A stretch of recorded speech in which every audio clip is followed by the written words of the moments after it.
Man TV. Ricardo Willis. Kabanata 251 Mr. Willis, ipinagkatiwala sila sa iyo. Nakita ni Dylan ang pagbabago ng mukha ni Ricardo at naisip niya na natatakot siya. Kaya naman, sinamantala niya ang sitwasyon at gusto niyang takutin muli si Ricardo. Gayunpaman, hindi niya inaasahan na sasabihin ito ni Ricardo. Ricardo, hindi mo talaga alam kung ano ang makakabuti para sa iyo. Handa ka bang i-risk ang buhay mo para kay Allison? Nagnganga ang ngipin ni Dylan. Ngumisi si Ricardo at magsasalita na sana nang biglang may sunod-sunod na busina ng sasakyan. Ilang SUV at 7-seater van ang pumasok sa gate ng estate na kakabukas lang ni Ricardo. Mula sa kanilang mga plaka, lahat sila ay mula sa Jason, Crinford. Pagkatapos ay parada ang kanilang mga sasakyan, lumabas ang isang grupo ng mga tao sa pangunguna ng isang kahanga-hangang nasa katanghaliang gulang na lalaki na si Alexander pala. Ano ang nangyayari? Nakakunot ang noo ni Alexander habang pinagmamasdan ang eksenang may hinala sa kanyang mga mata. Napatingin siya sa mag-ama ng pamilya Hodge na nakahawak sa isang napakagandang babae pati na rin sina Black Scorpion at Locklar doon. Sa puntong ito, walang ekspresyon ding tumingin si Ricardo, at nagtama ang kanilang mga titig sa isa't isa. Nang makita ni Alexander kung ano ang hitsura ni Ricardo, ang kanyang ekspresyon ay nag-freeze sandali bago kumislap ng maraming hula tungkol sa kanya. Gayunpaman, hindi pa siya nagpapakita ng anumang senyales ngunit magalang na nagtanong si Queen, Mr. Austin, nandito ka? Magalang ding tumango si Dylan sa katinuro si Allison, Mr. Austin, this beautiful lady is our gift for you from me and my dad. What do you think? She looks pretty right. Are you satisfied? Tumaas ang isang kilay ni Alexander habang kunwaring sinusuri ng mabuti si Allison bago nagpakita ng interes, not bad. It's rare to find such beauty. Of course it is. This is our gift for you. However, if you want her as a gift too, then it's possible. Excited na sabi ni Queen nang marinig ang sinabi ni Alexander. Then Dylan pointed at Ricardo saying, pero Mr. Austin, may gustong sumabotahe sa atin sa pamamagitan ng pagkuha sa babaeng ito. Tama iyan. But this guy is still very skilled. We can't handle him himself so we might need your people. Pinandilatan ni Dylan si Ricardo habang nagngangalit ang mga ngipin sa galit. Sinulyapan ni Alexander si Ricardo at sinabing, hindi ko kailangan ng iyong input kung paano ko pinangangasiwaan ang mga bagay-bagay. Haharapin ko ang taong ito mamaya. Dahil ang kagandahang ito ay ibinigay sa akin, ako na ang bahala sa kanya. Sabi niya, sumenya sa isa niyang tauhan.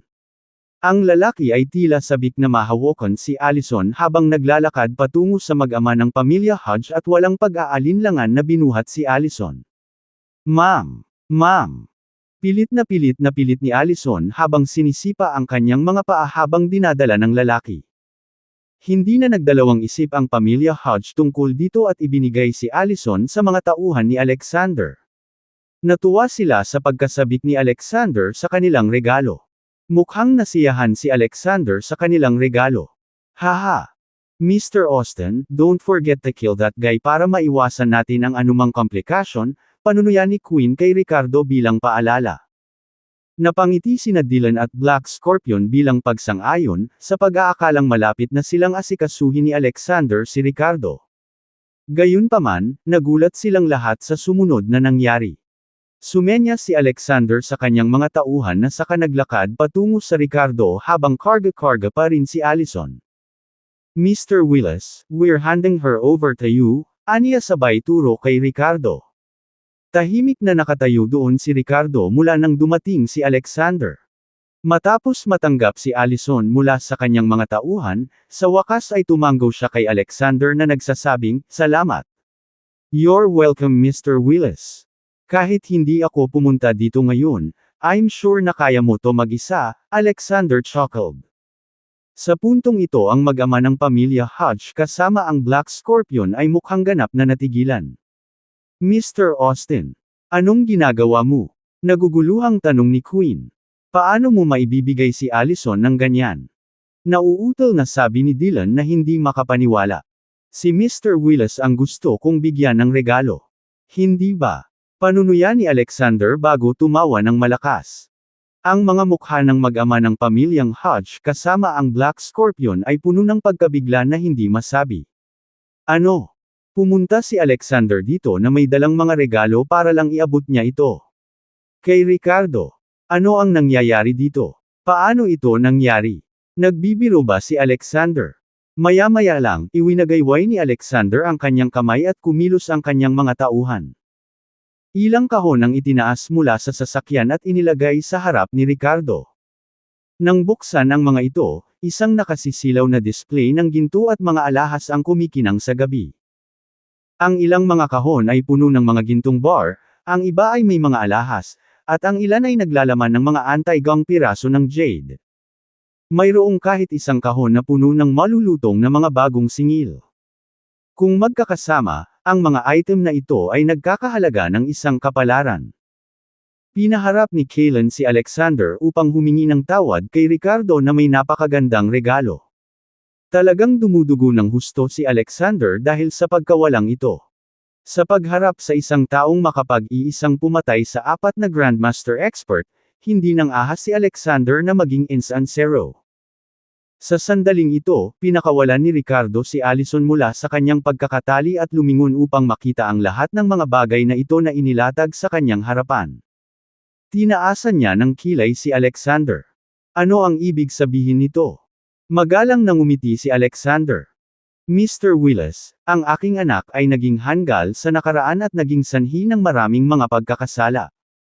Ang mga bagay na ito ay isang maliit na tanda ng aming paghingi ng tawad sa ngalan ng aking sarili at ng pamilyang Austin. Mangyaring tanggapin ang mga ito. Nanatiling kalmado ang mukha ni Ricardo habang same time na nagsalita kay Alexander, uulitin ko huwag mong hayaang mahuli ko si isa. Kapag nakita ko siyang muli papatayin ko siya. Sa pagkarinig nito ay bahagyang napakunot ang noo ni Alexander sa inis ngunit hindi siya nang ahas na magpakita ng anumang kawalang kasiyahan sa harap ni Ricardo. Tumango lang siya ng pilit, I understand. I will make sure that bastard stay away from your sight para hindi na niya asarin ang asawa mo. Si Ricardo ay sumangot ng walang sabi-sabi. Sa sandaling ito nang makita ni Allison ang lahat ng mga gintong alahas na antik na nakatambak na parang bundok sa kanyang harapan, hindi niya maiwasang titigan silang lahat sa kabila ng hindi pagiging gaaman sa pera. Ang kanyang isip ay nakaramdam ng matinding pagyanig sa kanilang halaga. Samantala, ang Hodge family father-son duo kasama ang Black Scorpion ay ganap na natulala. Ang kanilang mga mukha ay patuloy na nagbabago na nagpapakita ng mga palatandaan ng pagkabigla, gulat, hinala, takot kahit nanginginig bahagyang. Totoo kaya na si Ricardo talaga ang big shot na gustong iharap ni Alexander? Hinihiling na ngayon ng mag-amang duo ng pamilya Hodge na mamatay na sila doon. Kabanata 252 Sinampal hanggang mamatay. Ang pamilya Hodge ay mukhang takot na takot, ang kanilang mga mata ay puno ng takot. Habang pinapanood si Alexander na nagpapadala ng mga kahon ng mga hindi mabibaylang regalo kay Ricardo, naramdaman nila na parang bumigay ang lupa sa ilalim nila. Sa kanilang pagtataka, si Ricardo ang tumanggap ng mga regalong ito. Dati gusto ng mag-ama na pasayahin ang big shot na ito, at ngayon ay nasa harapan na niya sila. Ngunit ang mas ikinagulat ng pamilya Hodge ay hindi lang basta nagbibigay ng regalo si Alexander, humihingi siya ng tawad kay Ricardo. Nang magbanta si Ricardo na papatayin ang kanyang anak, hindi umimik si Alexander at ibinaba ang kanyang poster. Sino nga ba ang dating kaklase ni Allison? Paano niya magagawang lunukan ng ganito ang pride ng mga pangunahing miyembro ng pamilya Austin? Biglang kumilos si Black Scorpion at sinubukang tumakas sa bilis ng kidlat.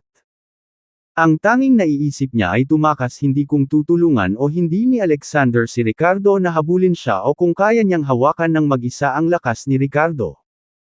Nang makita ang Black Scorpion na sumusubok na tumakas, kumislap ang mga mata ni Ricardo habang sinuntok siya mula sa malayo gamit ang isang solidong kamao na ganap na binubuo ng totoong enerhiya. Nagdala ito ng napakalaking kapangyarihan habang malakas na tumama sa likod ni Black Scorpion. Alam na ang Black Scorpion ay dalubhasa sa pagsasanay sa pisikal na pagtatanggol, walang mga hadlang na hinarang sa suntok na ito. Kasabay ng malakas na kalabog, ang Black Scorpion na tumakas ng napakabilis ay lumipad palabas mula sa impact point kung saan nagkapira-piraso ang kanyang gulugod. Ang kanyang mga panloob na organo ay ganap ding nawasak sa suntok na ito. Pagkatapos mapunta sa lupa, ang mataas na antas na ekspertong ito sa Bright Force ay hindi na maaaring mamatay pa. Agad siyang napatay sa suntok ni Ricardo. Naramdaman ni Alexander at ng mga eksperto sa tabi niya ang pagkibot ng kanilang mga talukap ng mata, na nakatingin kay Ricardo ng may pagtataka. Nang marating ng isang martial artist ang kaharian ng isang grandmaster, na siyang rurok ng yugto ng energy refining, ang lahat ng meridian sa kanyang katawan ay ganap na walang harang, kasama na ang maliliit na meridian sa kanilang mukha. Ang pag-abot sa antas na ito, ang panloob na enerhiya ay maaaring dumaloy palabas mula sa anumang bahagi ng katawan, na makakamit ang parehong nakakasakit at nagtatanggol na mga epekto. Ito ang tanda ng isang grandmaster. Nang makita ang suntok ni Ricardo na ikinamatay ng isang tao mula sa malayo, hindi na nagduda si Alexander sa lakas ni Ricardo. Ang binatang ito ay hindi bababa sa isang grandmaster-level powerhouse. Mr. Willis, how do you want to deal with this father and son? Naisip ni Alexander ang kanyang sarili, na naging mas magalang kay Ricardo. Itinuro niya ang mag-ama ng pamilya Hodge at tinanong siya. Sa sandaling iyon, si Dylan at Queen ay nanginginig sa takot, na nagpapakita ng matinding pananabik. Thud. Lumuhod si Dylan sa lupa, yumuko kay Ricardo, Mr. Willis. Mr. Willis, please spare me. O diba, ayaw mo bang ibenta sa akin ang nourishing essence pills? I'll buy them for 10 million each. How about it? Bulag ako para hindi kita makilala. Patawarin mo sana ako at pakawalan mo ako. Nangangako ako na hindi ko naiisipin si Allison. Hindi na mauulit. Hindi na mauulit.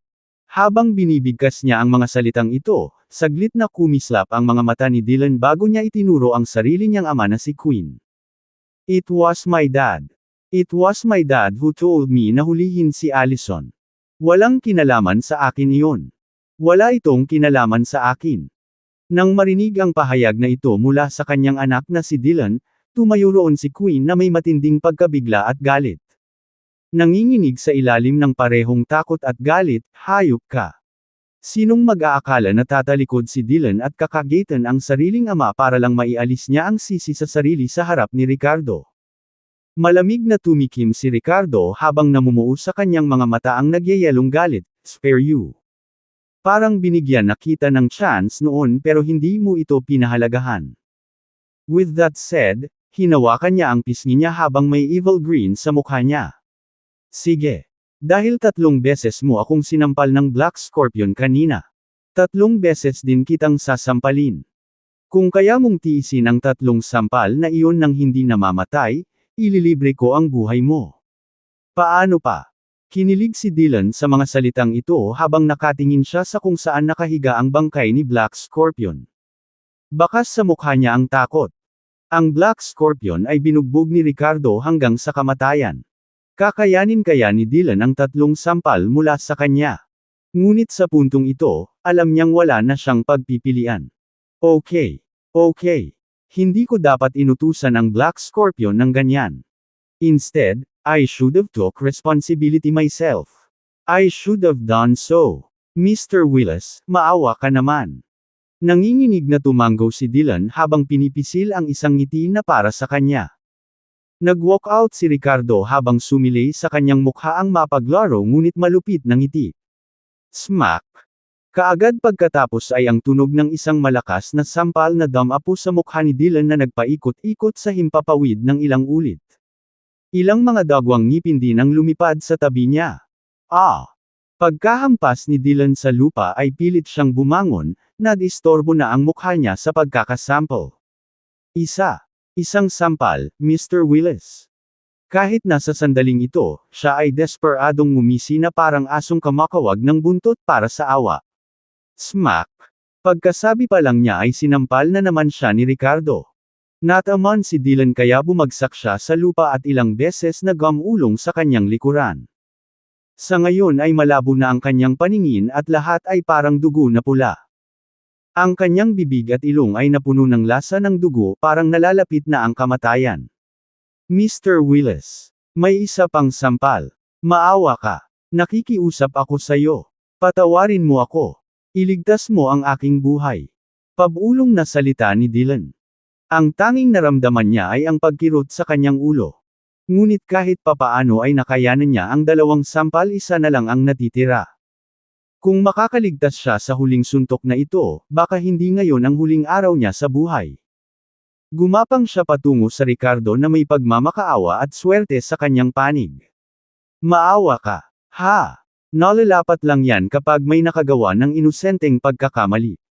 Nang matapos magsalita si Ricardo, nakita ni Dylan na sumimangot siya bago muling naghatid ng malakas na sampal. Smack! Basag! Sa pagkakataong ito nang lumipad si Dylan mula sa ilalim ng kamay ni Ricardo, parang nabali rin ang mga buto. Nang bumagsak si Dylan sa lupa sa ilalim niya, may mga pool ng pula at puting likido na umaagos mula sa ilalim niya, lahat dahil sa huling sampal na iyon na bumuka sa kanyang bungo. Sa panunood ng eksenang ito, si Queen ay nanginginig ng husto, bumigay ang kanyang mga binti at lumuhad siya kay Ricardo. Nang makita ang kanyang anak na sinampal hanggang mamatay ni Ricardo, nakaramdam lamang siya ng takot sa mga sandaling ito, at hindi man lang siya ng ahas na maput. Mr. Willis, please wag mo akong patayin. As long as you spare my life, I'm willing to be your dog. Kaya kitang bigyan ng pera. Lahat ng meron ako sayo. Patawarin mo ako please. Humingi ng awa si Queen habang nakaluhod sa harap ni Ricardo na malamig na tumawa. Pinatay ko ang anak mo, payag ka pa ring maging aso ko. Hindi ka ba galit sa akin? Kabanata 253. Paano ang mga ito bilang mga regalo? Narinig ni Queen ang tanong ni Ricardo at mabilis na sumagot, kahit nabigyan mo ako ng 100 lakas ng loob, I wouldn't dare hate you, Mr. Willis. At saka, sinubukan lang akong saktan ng munting bastard na yon. Kahit na hindi mo siya patayin, sisiguraduhin kong makukuha niya ang nararapat sa kanya. Good job killing him, Mr. Willis. Salamat sa pagtulong mo sa akin sa paglilinis ng kalat. Lahat ng naruroon ay nginisyon at kinutya sila. Ang mag-ama ng pamilya Hodge ay tunay na kasuklam-suklam, na nagpapakita ng pinakamasama sa kalikasan ng tao. Itinulak ng isang anak na lalaki ang lahat ng responsibilidad sa kanyang ama upang mailigtas ang kanyang sarili. Sumigaw ng good job ang ama kahit may pumatay sa kanyang anak. Sinimangutan ni Ricardo si Queen, ngunit bigla niyang naisip si Allison ng oras na para kumilos sa kanyang mamamatay tao na intensyon. I can spare your life, but you have to transfer your shares in Hodges Wine to Allison without compensation. Okay lang ba? Walang problema. Walang problema. Natakot si Miss Singleton ngayon kaya dapat ko siyang gantihan para sa kanyang mental distress. Sabik na tumango si Queen nang walang pag-aalinlangan o panghihinayang. Sa halip, labis siyang nasasabik dahil alam niyang hanggat nag-propose si Ricardo ng ganitong kondisyon ay maliligtas ang kanyang buhay. Kung ikukumpara sa pagliligtas sa sarili niyang buhay, ano ang kahalagahan ng bahagi sa isang kumpanya ng alak? Tumango si Ricardo bilang pagsang-ayon, handle it as soon as possible. Oo. Oo na. Gagawin ko bukas. Pasasalamat na, sabi ni Queen. Allison sa wakas snapped out sa kanyang shock at narinig Ricardo, proposal. Namula siya sa kahihiyan. Ricardo, ayoko. Naipagsapalaran na ni Ricardo ang lahat sa pamamagitan ng pagpunta rito upang iligtas siya, kaya't lubos na ang pasasalamat ni Allison sa kanya. Paano siya hihingi ng karagdagang shares? Why not? It's not like I'm giving them away for free. Their compensation for your loss from him, naiinip na tanong ni Ricardo. Don't take something without reason or cause trouble unnecessarily, matigas na sagot ni Allison. Kung ayaw mo sa kanila, papatayin ba natin siya? O baka ipadala siya sa kulungan dahil sumali rin siya sa kidnapping? Halos base na naman ni Queen ang sarili nang marinig ang banta na ito mula kay Ricardo at mabilis na lumuhod sa harap ni Allison na nagmamakaawa, "Miss Singleton, please help me out here. Please accept these shares. Nakikiusap ako. Tanggapin mo sila." Tumingin si Allison kay Queen na ngayon ay nakayuko sa lupa bago siya nagsusumamo ng malungkot, na naging dahilan para hindi siya komportable. Kaya, sa wakas ay sumang-ayon siya sa isang, "oh," na tunog. Hindi tanga si Allison. Nakikita niya na iniligtas ni Ricardo ang buhay ni Queen dahil nagtatrabaho pa rin siya sa Hodges Wine. Kung namatay ang amo ng kumpanya, malugi ang Hodges Wine at malalagay sa alanganin ang trabaho niya. Kung hindi siya pumayag, baka mapatay pa ni Ricardo si Queen. Bagamat karapat-dapat na mamatay ang pamilya Hodge, ayaw ni Allison na muling pumatay si Ricardo. Pagkaraan ng ilang sandali, binalak sana ni Alexander na humingi ng tawad kay Ricardo na may dalang regalo bukas, ngunit dahil nagkita sila ngayong gabi at neresolba ang mga bagay-bagay, umalis siya kasama ang kanyang mga tauhan pagkatapos na maayos ang lahat. Samantala, tinawagan ni Ricardo si Mason at hiniling sa kanya na magpadala ng ilang sasakyan para sa transportasyon, habang hinihiling din sa kanya na tulungan siyang pauwiin si Allison. Nang dumating si Mason, sinulyapan niya si Allison sa tabi ng Ricardo nang walang sinasabi bago pumunta sa isang kahon at binuksan ito. Banal na tae. Bulalas ni Mason habang tinitingnan ang lahat ng ginto sa isa sa mga kahon bago tingnan kung ano ang nasa loob ng iba pang mga kahon na lalong nagpakilig sa kanyang ekspresyon. Hindi naman siya gumawa ng kahit anong ingay. Sa halip, isinara niya ang takip sa bawat kahon bago pinasakay ng mga tauhan niya ang mga ito sa kanilang mga sasakyan para ihatid patungo sa Emerald Green Estates. Si Jeremy ay pinaalis mag-isa na may mga tagubilin mula kay Mason, tumulong sa pagpapauwi kay Allison pagkatapos ay sumakay si Mason sa kotse ni Ricardo pagkatapos. "Bro-in-law, saan mo nakuha ang lahat ng ito? Ninakawan mo ba ang isang bangko?" Nakaupo sa shotgun seat sa tabi niya, hindi makapaniwalang nagtanong si Mason dahil may ilang milyong dolyar na halaga ng mga bagay sa loob ng ilang kahon na iyon. "Mag-isa. Ito ang binigay sa akin ng tatay ni Isa bilang paghingi ng tawad," sagot ni Ricardo na walang pakialam, kaya nanlaki ang mga mata ni Mason sa gulat bago ngumisi ng malawak, mukhang hindi na makikigulo si Isa sa kapatid ko. Hinangaan niya ang kanyang bayaw. Nang marinig niya ang nangyari sa pagitan nina Isa at Miranda mula kay Miranda mismo at ngayon mula sa Ricardo, nabigla siya nang makitang nagpadala talaga ng kabayaran ang pamilyang Austin. The Austin family. They really bowed down enough for his brother-in-law. Ito ay napakahusay. Para sa pamilyang Low na maliliit lang na fries kumpara sa pamilyang Austin na mga higanti sa loob ng kanilang industriya, paano sila madaling natanggal ng isang tao lang? Sa sandaling ito, nagbago ang tono ni Ricardo at nakangiting sinabi nito, "Hindi ko pa nabibigyan ng wedding gift ang kapatid mo. I'm planning to use these things as the gift and give them to my in-laws. What do you tingin?" Nang marinig ito, hinayla ni Mason ang mga sulok ng kanyang bibig at sinabing, "Iyan ay higit pa sa sapat." Ngumiti si Ricardo at sinabing, "Sige.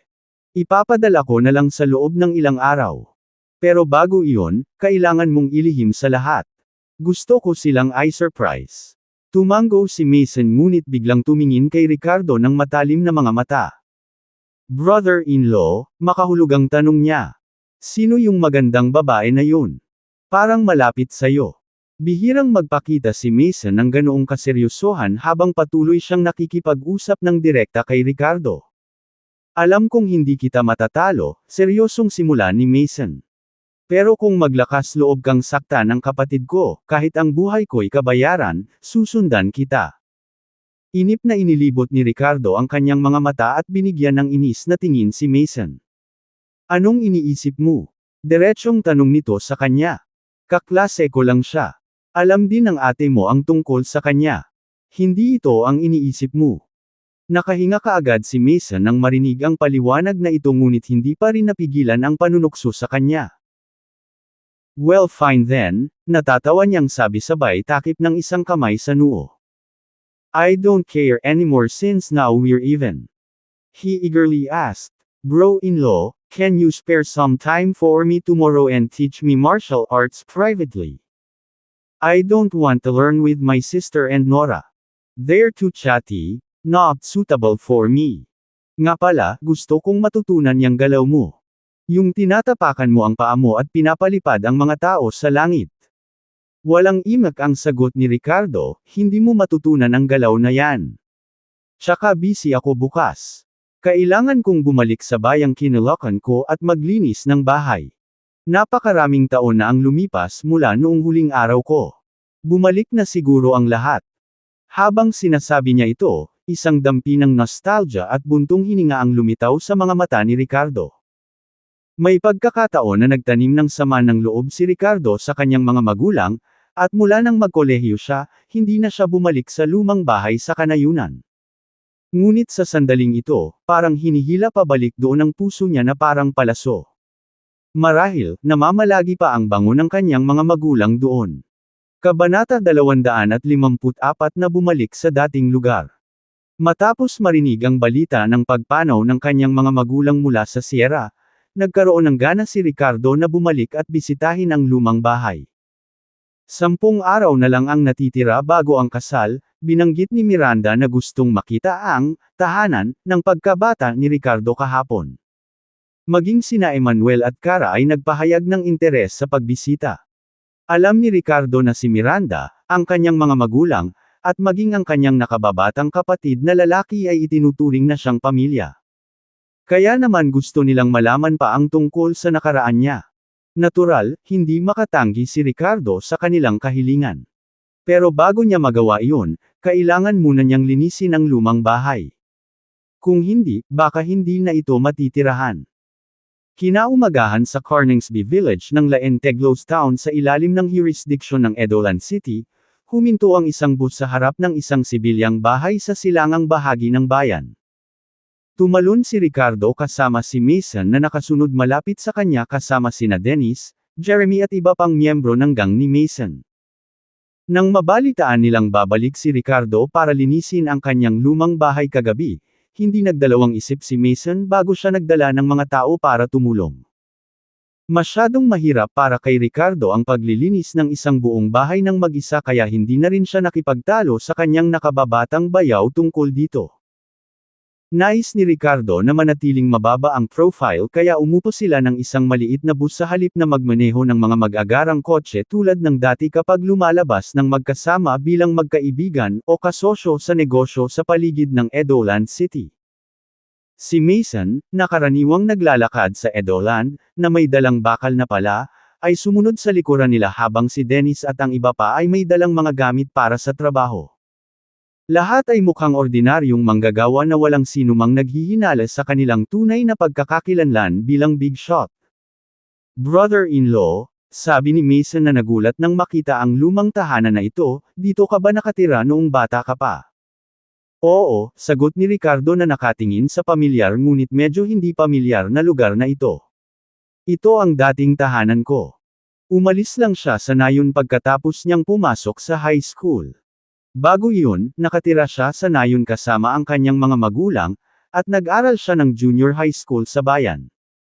Pagkaraang tumayo roon ng ilang sandali na nawalan ng pag-iisip, si Ricardo ay nakabawi, lumakad at binuksan ang pinto na nagsasabing, halika sa loob.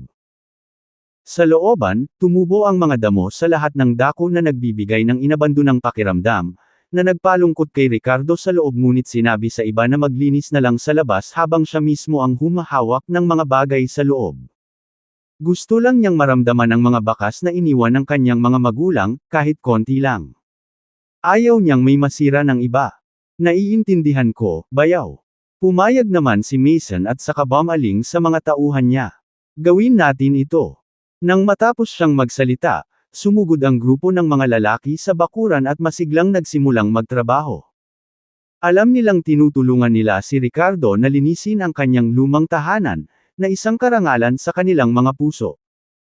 Ang mga pinunong ito ng mga tauhan ni Mason ay personal na lumabas ngayon at hindi nagbigay ng pagkakataon na ito sa kanilang mga nasasakupan. Ngumiti si Ricardo at nagsimulang maglinis sa loob ng bahay. Ilang sandali pa ay tinulak niya ang pinto ng kwarto ng kanyang mga magulang. Isang mabahong amoy ang tumama sa kanyang mukha, dahilan para hindi mapalagay si Ricardo. Dad, Mom, bumalik na ang anak mo. Nabulunan ng emosyon ang boses ni Ricardo habang papasok sa kwarto at hinawakan lahat ng nandito.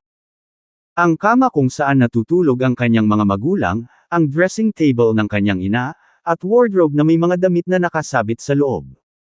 Sa wakas, naglabas si Ricardo ng 2 piraso ng damit na kadalasang sinusuot ng bawat magulang mula sa aparador at tinakpan ang mukha nito. Huminga siya ng malalim na parang sinusubukang amuyin ang kahit katiting na pabango na naiwan sa kanila. Flop. Ang sumunod na segundo ay lumuhod ng malalim si Ricardo at ibinaon ang sarili sa kanilang mga damit habang ang mga luha ay umaagos sa kanyang mukha nang hindi mapigilan. Tatay. Mama. Nasaan ka? Patay ka na ba talaga? Bakit mo ako iniwan? Bakit ka pumunta sa Luco Orc West all those years ago? Alam mo ba kung gaano kita na-miss sa mga nakaraang taon? Paulit-ulit na sigaw ni Ricardo sa mga hikbi na nakakadurog ng puso. Sa sandaling ito, wala siyang ibang hinanggad kundi ang umiyak ng malakas. Gusto niyang lumuhod sa silid ng kanyang mga magulang, hawak ang kanilang mga gamit, at ilabas ang kanyang kahinaan. Alam niyang hindi niya pa kaya. Sa ngayon hindi siya karapat-dapat. Kailangan niyang manatiling matatag. Isang araw, kapag taglay niya ang kapangyarihang kalabanan o lipulin man lang ang sinaunang pamilyang Willis at ipaghiganti ang kanyang mga magulang, baka sakaling makaluhad siya sa harap ng kanilang mga libingan at tunay na umiyak sa sakit. Iyon na ang panahon kung kailan niya ganap na may lalabas ang kanyang kalungkutan at kahinaan. Ang pamilya Willis. Ang sinaunang The Willis family. Mom and Dad, ipaghihiganti ko talaga kayo. Matapos ang tila walang hanggan, sa wakas ay tumayo si Ricardo mula sa lupa at ibinaon ang kanyang panloob na kahinaan sa kaloob-looban. Huminga siya ng malalim at nagkamot ng ngipin. Puno ng puot at pagpatay ang kanyang mga mata. Matapos pakalmeyan ang sarili, si Ricardo ay nagsimulang mag-ayos ng seryoso. Makalipas ang ilang minuto, nang buksan niya ang drawer ng dressing table ng kanyang ina, nakita niya ang isang notebook na nakasabit doon na may maliit na lock. Kumikislap ang mga mata ni Ricardo habang naglapat ng ilang puwersa para masira ang seradura. Nang buksan niya ang notebook ay ilang ulit na nagbago ang mukha niya.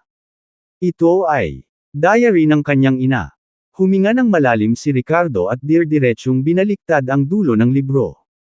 Sa loob ng maraming taon, hindi niya naiintindihan kung bakit biglang pumunta ang kanyang mga magulang sa Luco Orc West. Baka may nakalagay sa diary ng kanyang ina na makapagpapaliwanag nito.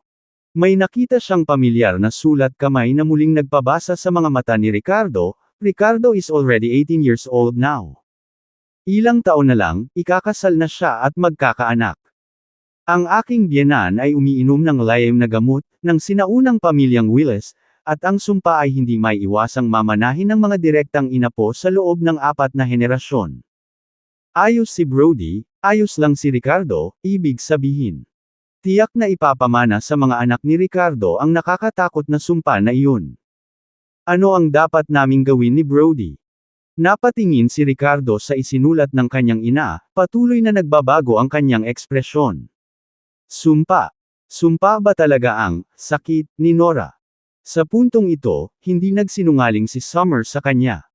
Umalis ba ang mga magulang nila papuntang Luco Orc West para humanap ng paraan para masira ang sumpang ito? Hindi ba't ang sinaunang pamilyang Willis lang ang makakasira nito? Maaaring may isang bagay sa Luco Orc West na makakasira sa sumpang ito. O ang Luco Orc West kung saan matatagpuan ang sinaunang pamilyang Willis. Maraming tanong ang namumuo sa isipan ni Ricardo nang ipagpatuloy na niya ang pagbuklat sa diary kung may naiwan pa bang ibang clue ang kanyang ina. Ngunit sa pagkakataong iyon ay may narinig siyang kumakatok sa pinto ng bahay kaya pansamantala niyang iniligpit ang diary. Basahin ko ng maigi kapag naibalik ko. Napaisip si Ricardo habang papalabas ng bahay. Sa sandaling ito, pumunta na si Dennis para buksan ang pinto, at may isang mukhang usong babae na nakatayo sa labas, nakasilip sa loob. Sino ang hinahanap mo? Magalang na tanong ni Dennis matapos siyang sukatin ng mabilis. Alam niyang ito ang bayan ni Ricardo, at marahil ay may ilang mga matandang kakilala ni Ricardo dito. Maya-maya lang ay natano ng fashionable na babae si Ricardo na naglalakad palabas ng bahay at nagningning ang mga mata. Hoy! Sinong meron tayo dito? Ikaw ba talaga ang bumalik? Kabanata 255 Poloka, kumusta ka na? Habang naglalakad si Ricardo patungo sa gate, ikinaway niya ang kamay kay Dennis para ipahiwatig na wala siyang kinalaman dito. Pagkatapos, ang kanyang mga mata ay bumagsak sa nakamamanghang nakaistilong babae na may bituing mga mata at isang ekspresyon ng pagkagulat. Carissa Leon. Tanong niya. Naka-reveal ang babae na nagpapakita ng kanyang mahahabang legs, dahilan para maging kakaiba siya sa village. Si Carissa ay mula sa Carningsby Village at halos kasing edad ni Ricardo. Ang kanyang ama ay nagmamay-ari ng isang quarry sa kabundukan sa silangan ng Nayon at maaaring ituring na pinakamayaman na tao nito. Nagtrabaho rin siya ng ilang tao. Dahil sa yaman at impluwensya ng kanyang pamilya sa lugar, si Carissa ay palaging ipinagmamalaki na parang sisni at minamaliit ang sinumang kaedad niya sa Nayon kasama si Ricardo. Si Ricardo ay pumasok sa paaralan kasama si Carissa mula elementarya hanggang middle school ngunit kakaunti ang pakikipag-ugnayan sa kanya maliban sa isang hindi pagkakaunawaan nila noong 3 taon nila sa middle school. First, panunuyan ni Carissa habang pinagmamasdan si Ricardo pataas-baba nang makita siyang muli pagkatapos ng maraming taon na walang paabi. Kailan nakabalik ang Poloka na ito sa bayan? Kagagaling ko lang dito kaninang umaga, walang pakialam na sagot ni Ricardo habang hinihimas ang kanyang ilong. I'm busy right now, kaya kung wala kang importanteng sasabihin, maghabol tayo sa ibang pagkakataon.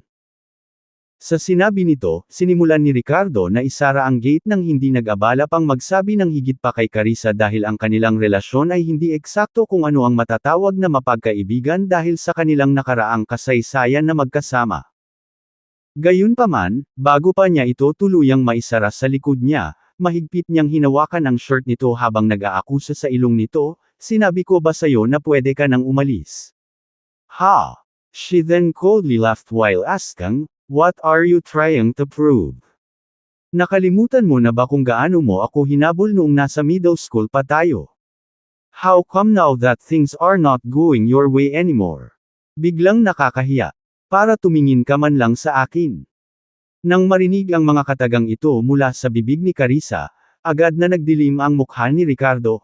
Carissa, matigas na sabi nito habang marahang inalis ang pagkakahawak nito sa kanya. Iyon ay taon na ang nakalipas.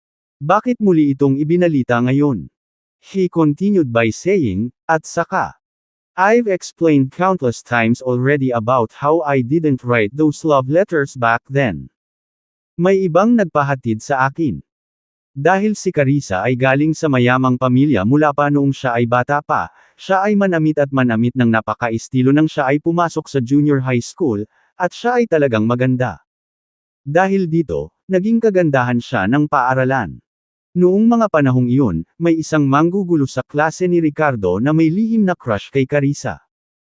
Dahil alam niyang si Ricardo at Carissa ay mula sa iisang baryo, pinilit niya si Ricardo na tulungan siyang maghatid ng love letter.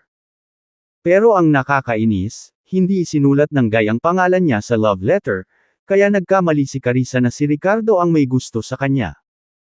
Nagkataon na noong mga oras na iyon ay hinahabol din ng pinuno ng mga manggugulo sa ika-4 na baitang si Carissa, kaya hindi na umamin ang manggugulo sa klase ni Ricardo na siya ang sumulat ng love letter.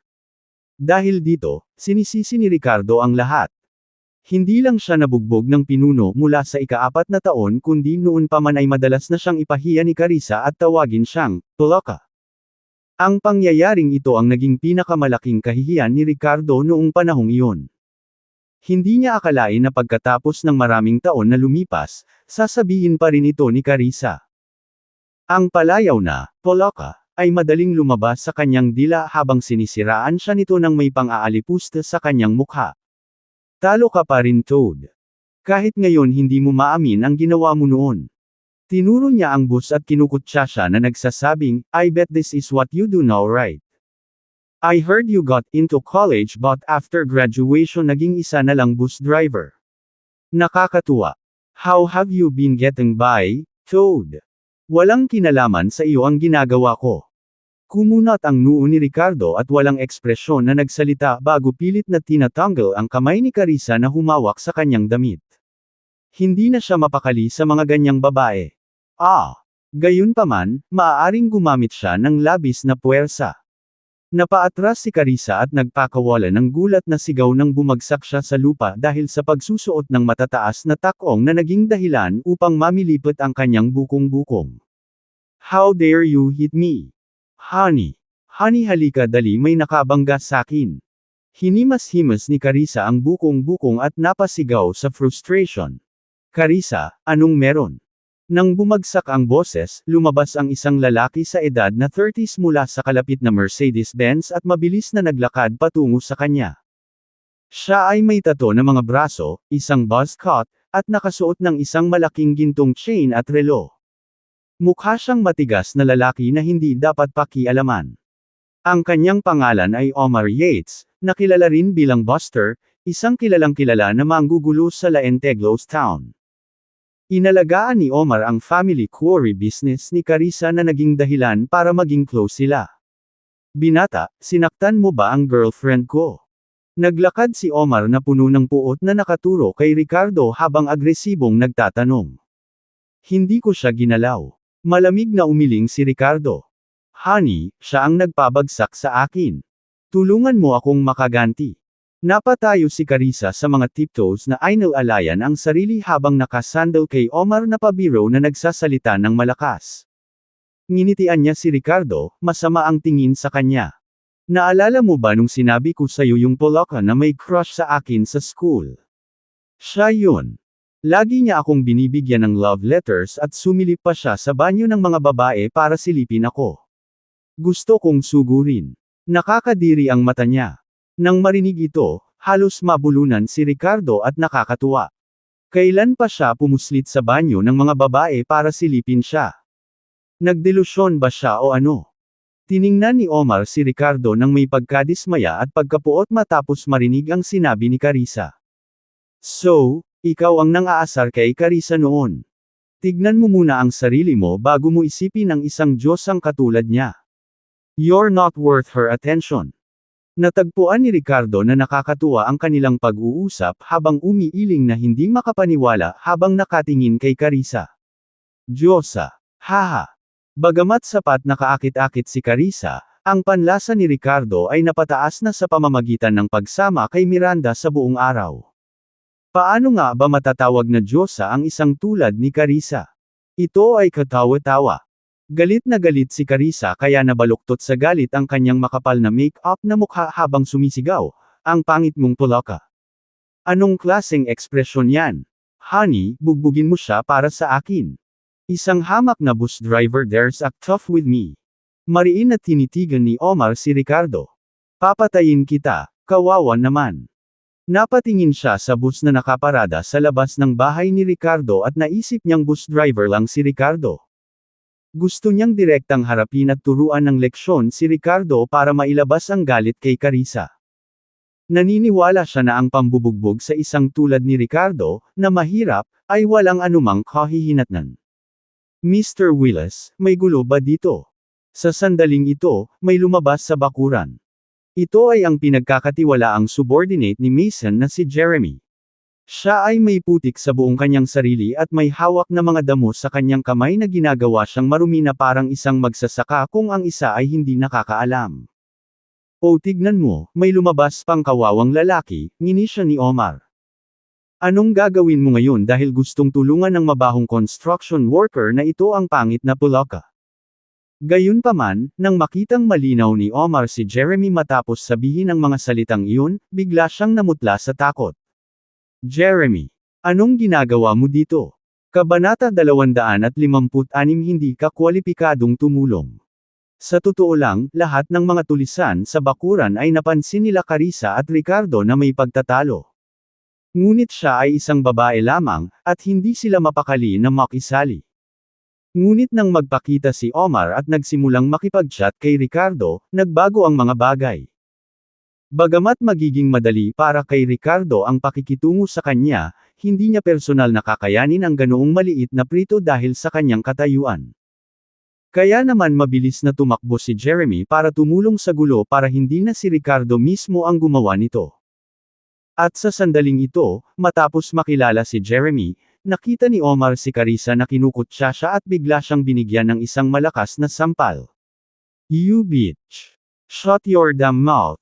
Nanlaki ang mata ni Carissa at tinakpan ang mukha habang sinisigawan si Omar. "Omar, anong ginagawa mo? Bakit mo ako sinaktan?" Mariin na pinandilatan ni Omar ang babaeng ito, "Bulag ka ba? Si Jeremy ito. Kumakain din ang kapatid ko na black dog. If you dare insult Jeremy again, are you tired of living? Tumahimik ka." Mariin niyang tinitigan si Carissa habang sinenyasan siya. Then he put on a smiley face and obsequiously nodded as he approached Jeremy while pulling a cigarette. "Jeremy, I'm Omar from Black Dog's gang. We had dinner together before. Naalala mo ba? Walang ibang alam ang babaeng to. Please don't argue with such a insignificant person." Bahagyang nakakunot ang noo ni Jeremy habang nakatingin kay Omar ngunit hindi ito direktang tumugon sa kanya. Sa halip, magalang niyang tinanong si Ricardo, "Mr. Willis, naghanap ba siya ng gulo? Hindi mo na kailangang alagaan ito ng iyong sarili. Kakayanin ko ito para sa iyo." Sino ang lalaking ito na nagngangalang Omar? Hindi man lang niya maalala kung sino siya. Nang makita kung ano ang naging reaksyon ni Jeremy, napabuka ng malawak ang bibig ni Omar sa pagkalito. Ilang beses ding kumurap si Carissa pero baka sa mukha niya ang ekspresyong puno ng excitement. "Jeremy. Siya nga." Turo ni Omar kay Ricardo habang nagdududang nagtatanong. "Siya ang bayaw ng amo ko. Anong nangyayari dito? Hindi mo ba nirerespeto si Mr. Willis kanina?" Malamig na tanong ni Jeremy matapos marinig ang tanong na iyon. Nang marinig ito ay nanginginig sa takot si Omar bago kumaway ng kanyang kamay. Hindi. Hindi. Naisip ko lang na parang pamilyar si Mr. Naisip ko lang na parang pamilyar si Mr. Willis kaya gusto kong makipagkaibigan sa kanya. Nang matapos siyang magsalita ay hinayla niya si Carissa paarap, kinaladkad siya sa harap ni Ricardo. "Oh yeah. Mr. Willis, gusto mo ba si Carissa, right? Simula ngayon, girlfriend ko." "Nako, ex-girlfriend Will. Maging babae ka. Oh Diyos ko. Ano ba ang nangyayari?" Si Ricardo ang bayaw ng amo ni Jeremy. Ito ay masyadong baliw. Kahit na tumambay lang siya sa bayan sa ibaba ng Edolan, narinig niya ang pangalan ni Mason. At tinawag siyang, "Tolaka," ni Carissa. Pero siya ba talaga ang bayaw ni Mason? Halos matakot si Omar nang marinig niya ito. Nanginginig na rin sa takot si Carissa, pero nilapitan niya si Ricardo na sa tingin niya ay ang pinakamapang-akit niyang ngiti. "Ricardo, ako. Nagbibiro lang ako kanina. Actually, gusto na kita since middle school. Hanggang sa hindi mo inamin ang nararamdaman mo para sa akin ay nagkaroon tayo ng mga issue. Simula ngayon, ako. Magiging maliit mong syota." Habang nagsasalita siya, tumabi siya kay Ricardo. Narinig ito ni Ricardo at nanginginig ang buo niyang katawan na goosebumps. Mukha siyang naiinis at sinabing, "Get lost. Don't gross me out." Umatras siya ng isang hakbang para iwasan si Carissa at saka bumaling kay Jeremy sabay sabing, "Jeremy, ikaw na ang bahala. Alisin mo na sila." With that said, tumalikod na siya at pumasok sa loob nang hindi na nag-abala pa kay Carissa. "Opo, Ginoo." Napayuko si Jeremy bilang tugon. The next second, he glared coldly at Omar. "Mr. Willis is Ms. Lowe's husband. How could someone like him be interested in trash like you? It's ridiculous. At saka, you should consider yourself lucky na hindi narinig ng boss ko ang sinabi mo. Umalis ka dito dali bago pa tayo maglinis pagkatapos mo." Bakit sinubukan ni Omar na bigyan ng babae ang bayaw ni Mason? Nang marinig ito ni Omar, namula ang kanyang mukha dahil sa kahihiyan habang tumatango na humihingi ng tawad. Hindi niya maiwasang sumilip din sa bakuran. Oh my God! Pagkakita pa lang niya ay halos basa na ang pantalon niya sa gulat. Bakas sa mukha niya ang hindi pagkapaniwala. Noong kumain si Omar ng hapunan kasama sina Black Dog at Jeremy dati, ang taong ito ay nakakita ng ilang iba pang malalaking kuha mula sa underworld ng Edoland. Maaaring siya ay mayabang, ngunit ang kanyang paningin para sa mga taong maaaring makasakit o hindi makasakit sa iba ay medyo tumpak. Kaya kahit na walang ibang espesyal tungkol sa kanya, ang kanyang kakayahang matindaan ang mga mukha ay hindi nagkakamali. At sa sandaling ito ano ang nakita niya? Isang grupo ng mga gangster na pawang natatakpan ng dumi na naglilinis ng bakuran. What the hell? Ang mga malalaking shot na ito ay dumating dito para lamang sa ilang karanasan sa pamumuhay sa bansa. Jeremy, anong ginagawa mo? Hindi maiwasang magtanong ni Omar. Tinutulungan namin si Mr. Willis sa paglilinis ng lumang bahay, iritadong sagot ni Jeremy. Nang marinig ito, nagpalitan ng pagtataka sina Omar at Carissa, pakiramdam na parang nabaligtad ang kanilang buong pananaw sa mundo. Namula ang mukha ni Carissa habang iniisip ang sarili, ito na ba ang palaka, noong una?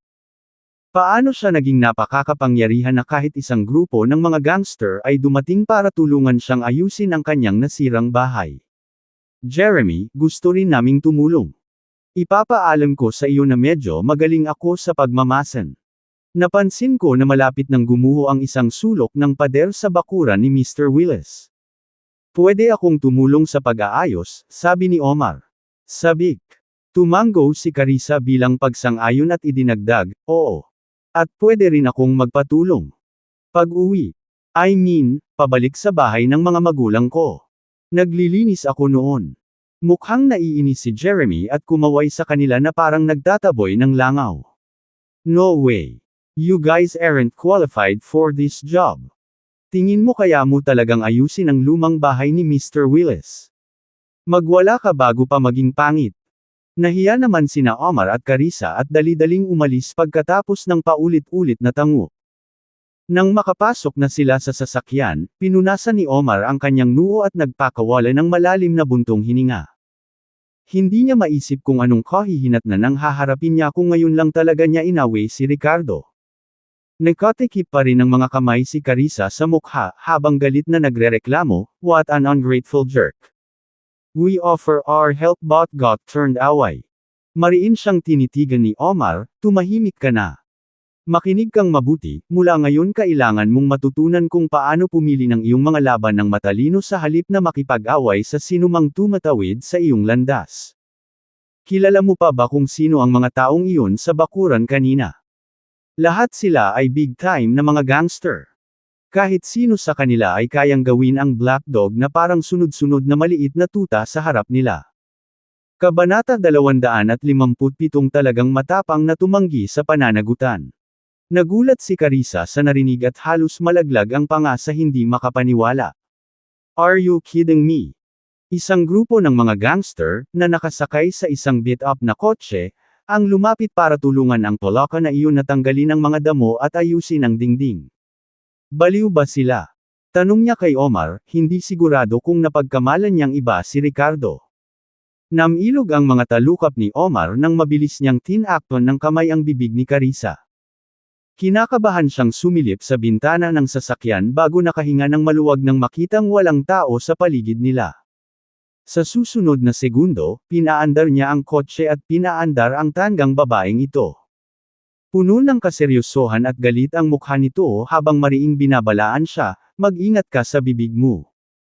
Huwag mo nang guluhin si Mr. Willis baka mamamatay tayo. Naiintindihan mo ba ako? Naglilinis lang si Jeremy at ang mga tauhan nito. Si Mr. Willis ay mas makapangyarihan kaysa sa kanila. Gulat at naguguluhan na tumingin kay Omar si Carissa. Naging makapangyarihan na ang lalaking binubuli niya noon sa paaralan. Mamayang hapon. Nakatayo si Ricardo sa bakuran habang nakatingin sa matandang bahay na ito, puno ng masalimuot na emosyon ang kanyang mga mata ngayong naalis na ang lahat ng mga damo rito at naayos na ang lahat sa loob. Ayon kay Sierra, ang mga bangkay ng kanilang mga magulang ay na-cremate ng kanyang amo gamit ang sky burial rituals kaya't wala nang natitira para sa kanila na may libing ng maayos. Maghihintay lamang si Ricardo ng isang magandang araw bago bigyan ng maayos na libing ang kanyang mga magulang. Bro-in-law, gusto mo bang i-renovate natin ang bahay na ito? Pwede tayong maglatag ng mga bagong sahig o palitan ng mga pinto at bintana, tanong ni Mason habang pinupunasan ang pawis sa noo na nag-iwan sa kanya na parang gulong-gulo. Dumihan din sina Dennis at Jeremy sa paglilinis ng paligid dito. No need. Let's keep it as it is. Kung babaguhin natin ang lahat, hindi na ito magiging tulad ng dati, nostalgic na sagot ni Ricardo habang marahang ipinilig ang ulo. Ngumiti siya sa lahat ng naruroon saka tinapik ang balikat ni Mason na nagsasabing, Mason, lahat ng tao ay mapagkakatiwalaan di ba? Tumigil sandali si Mason bago tumango, oo. Ang lahat ng dumating ngayon ay hindi isang dalubhasa mula sa pamilya Low ngunit sa halip ay mga tapat na kaibigan ni Mason na buong pusong sumunod sa kanya mula simula hanggang wakas. Sige. I'll prepare some suitable martial arts techniques for them later on so they can come pick them at my place someday soon since magkakapatid tayong lahat dito, masayang sabi ni Ricardo habang nakatingin kay Dennis at sa iba pa. Salamat sa lahat ng pumunta ngayon. Pinagmasdan ng mabuti ni Ricardo ang bawat isa sa mga taong ito, binanggit ang kanilang pisikal na kondisyon at iba pang mga detalye. Nagplano siyang lumikha ng ilang hanay ng mga ehersisyo batay sa kanilang mga individual na uri ng katawan kapag siya ay umuwi. Sa ngayon, si Ricardo ay maaaring gumawa ng ilang simpleng pagsasanay sa kanyang sarili. Ang mga pagsasanay na ito ay maaaring hindi kasing advanced ng Fierce Phoenix Heart Sutra, o ang Tiger Subduing Art, na ibinigay niya kay Emerson, ngunit ang mga ito ay pinakaangkop para sa mga taong ito. Dahil lahat sila ay mga pinagkakatiwalaan ni Mason, hindi naisip ni Ricardo na banggitin ang kanilang lakas. Sa sandaling ito, labis na nasasabik sina Dennis, Jeremy at Peter. Walang gulo. Walang gulo. Isang karangalan naming magtrabaho para kay Mr. Willis. Mr. Willis, masyado kang magalang. Ang mga taong ito ay nagpahayag ng kanilang sarili ng sunod-sunod na may pananabik sa kanilang mga mukha. Nakagawa sila ng ilang trabaho para sa lakhalan at ngayon ang mga benepisyo ay dumating ng napakabilis. Sino si Lakhalan? Siya ay isang taong maaaring magpatambo ng grupo ng mga eksperto mula sa pamilya Low sa isang galaw lang. Ang pag-iisip tungkol sa kung paano sinabi ng isang tao na bibigyan niya sila ng mga ehersisyo upang mapabuti ang kanilang lakas ay nakaramdam sila ng saya. Mr. Willis, kung mayroon kang anumang trabaho sa hinaharap, mangyaring tandaan na tawagan kami. Ngumiti si Dennis at masiglang lumapit kay Ricardo. Tumango rin ang iba bilang pagsang-ayon with shining eyes. Si Ricardo ay mukhang walang imik. Ang mga taong ito ay nakatikim ng tamis minsan at ngayon sila ay mas masigasig. Pagka-uwi ng gabing iyon, sinundo ni Ricardo sina Nora at Miranda at kumain kasama si Mason at ang kanyang mga subordinate. Ang isang dahilan ay upang ipahayag ang pasasalamat, at ang isa ay upang hayaan si Nora na makipag-ugnayan sa mas maraming tao. 2 araw pa ang lumipas. Sa araw na ito, ibinaba ni Ricardo si Nora sa kindergarten, sinulyapan ang petsa, at isang bakas ng lamig ang lumitaw sa kanyang mukha. 5 araw na ang nakalipas mula noong huling beses na nagbigay ng ultimatum kay Philip sa tawag sa telepono ngunit wala pa ring pera na dumarating. Hey! Talagang naglakas loob silang hindi magbayad, ha? Malamig na umungol si Ricardo. Sa pagkakataong ito ay hindi na siya muling tumawag sa telepono ngunit dumiretso na lang siya patungo sa pamilyang McLaughlin. Lihim na sumunod ang isang hindi mahalata na van sa likod ng kanyang Bentley Mulsanne. Sa loob ng sasakyan ay may pribadong detective na nakatanggap ng 50,000 mula kay Caden habang palihim na sinusubaybayan si Ricardo. Nakaalis na si isa pero sinadya niyang iniwan si Caden dito. Masasabing nanatili si Caden sa Edoland para lang makahanap siya ng mga paraan para inisin o makitungo man lang kay Ricardo sa anumang paraan na kinakailangan. Natural. Palagi siyang umiikot kay Ricardo. Isang pares ng mga mata ang patuloy na nakatitig sa kanya.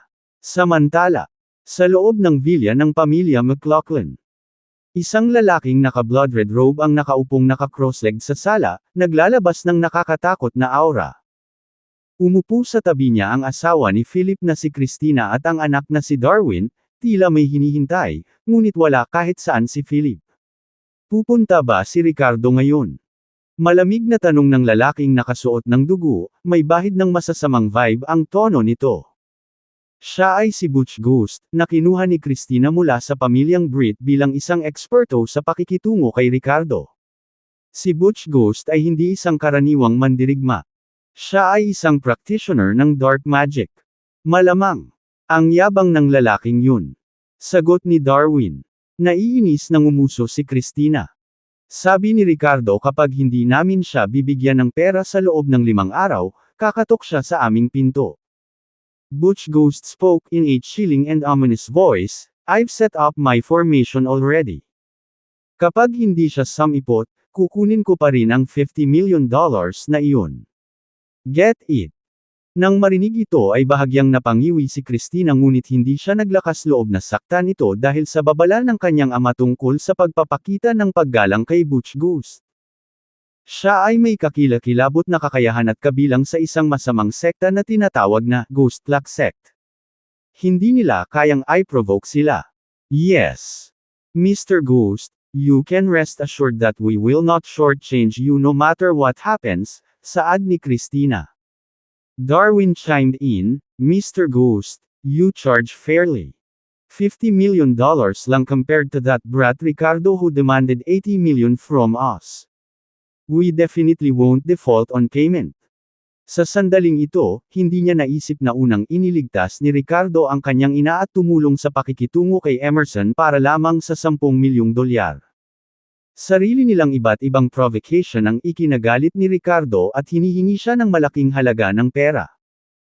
At ngayon, sila ay bumaling at gumagastos ng pera upang kumuha ng isang tao na makitungo sa Ricardo, at naisip pa nila na ang paggastos ng $50 milyong ay masyadong mapagbigay. Wala talagang nakakaalam kung sila ay matalino o tanga. Mabuti naman, malamig na sabi ni Butch Ghost. Nagpalitan ng tingin sina Christina at Darwin bago nerbyosong tingnan ang oras. Paano kung hindi sumipot si Ricardo? Hindi mapakali na ungol ni Darwin. Ngumisi si Christina, well it all just empty talk. However, I doubt he would dare come here anyway. It's such a pity though. She inwardly lamented dahil kung hindi sumipot si Ricardo ay sinayang na nila ang pagkakataong maalis siya kasama ng $50 million na iyon. Biglang sa sandaling ito, gayunpaman, iminulat ni Butch Ghost ang kanyang mga mata at ipinakita ang nakakatakot na ngiti sa kanyang mukha. Dumating ba siya? Kabanata 258 ang pag-ipit ay hindi nangangahulugan ng pagpatay. Umakyat si Ricardo sa front gate ng villa ng pamilya McLaughlin, nanlamig ang kanyang mga mata habang sinisipa niya ito sa isang matuli na galaw. Ang mabigat na pintuang bakal ay lumipad mula sa mga bisagra nito, isang angkop na parusa para sa mga tumangging magbayad ng kanilang mga utang. Si Christina at ang kanyang anak na si Darwin ay nagmamadaling lumabas sa ingay ng kaguluhan, habang si Butch Ghost ay nanunuya at sumunod. Nang makita ang sirang gate, nagdilim ang mukha ni Christina sa galit. Ricardo, masyado kang mayabang. Namula si Darwin sa nagngangalit na mga ngipin. Magkano ang halaga ng sirang pinto? Isaalang-alang natin ito bilang interes. Sa $80 milyong sa bangko, ang pang-araw-araw na interes lamang ay sapat na upang makabili ng maraming pinto, tama ba? Ngumisi si Ricardo at nagtanong. Nang marinig ito, tinuro ni Christina si Ricardo at nagmura, You dare to come, Willis. Hindi ko inaasahan na magkakaroon ka ng lakas ng loob na mangikil sa pamilya McLaughlin. I think you're asking for death. Since you have come to our doorstep ngayon, huwag kang mag-abala pang umalis. Hihihi. Sa sandaling ito, malamig na tinitigan ni Butch Ghost si Ricardo at nagpakawala ng nakakatakot na tawa, parang itong batang ito. Sinulyapan ni Ricardo ang lalaking duguan at malamig na tinitigan si Christina, mukhang nakapagdesisyon ka na nalokohin ako. Nakahanap ka na ng haharap sa akin. With that, tinuro niya si Butch Ghost and said sternly, Do you think he is enough to give you the confidence to cheat me? Ano ba? Hindi ka ba niya kayang patayin? Ricardo, maging matino ka at ibalik mo sa amin ang dating 50 million. Nako, ngayon kailangan mong ibalik ang 100 million. Hahaha. Kung hindi, last day mo na ngayon. Sabi ni Darwin na may malamig na ngiti. Kasunod ng dating diskarte ni Ricardo, nagsimula siyang gumamit ng leverage. Nang makita ni Butch Ghost si Ricardo na nakaturo sa kanya, lalo na nang marinig niya ito, sumeryoso ang mukha niya. Ano ang ibig niyang sabihin, mag-isa? How dared he look down on him? Sabi ni Butch Ghost sa malamig na boses, "Boy, remember my name. My name is Butch Ghost, and I'm gonna kill you. Soon, you'll be my 100 ghost." 8-gate illusion array, up. Ang mga salita ay nahulog, ang patio ng pamilya McLaughlin ay biglang lumitaw ang isang espesyal na hanay ng mga alon sa lahat ng direksyon. Nagbago ang mukha ni Ricardo, at ramdam niya ang pag-ikot ng eksena. Nahuli siya sa gitna ng 8-gate illusion array, sandali siyang na-disorient. Kahit na, walang makakakita sa kabila ng array. Christina, Darwin, at iba pa. Sumimangot si Ricardo, tinapakan ang kanyang mga paa, at tumakbo pasulong, sinusubukang makawala sa kakaibang porma sayon na ito. Gayunpaman, nadama niya na siya ay nagmamadaling lumabas sa daan-daang metro, ngunit natagpuan ang kanyang sarili na nakulong pa rin dito. Ang hindi niya alam sa puntong ito ay, sa mga nasa labas ng formation, para siyang langaw na walang ulo, patuloy na umiikot. Hahaha, tignan mo siya tulala. Tawa ng tawa si Darwin habang natutuwang pinagmamasdan ni Christina si Ricardo. Hindi ka makakatakas. Kapag nahuli ka sa 8-gate illusion array na ito, isa kang tupa na naghihintay ng patayan. Umalangaw-ngaw ang boses ni Butch Ghost mula sa lahat ng direksyon sa loob ng formation. Malamig na tumikim si Ricardo ngunit mukhang maingat habang nakatayo. Hindi niya inaasahan na may mga pakulo ang ekspertong dinala ni Christina. Biglang, walang babala, isang lantang kamay ang kumumo sa likod ni Ricardo ng walang puso.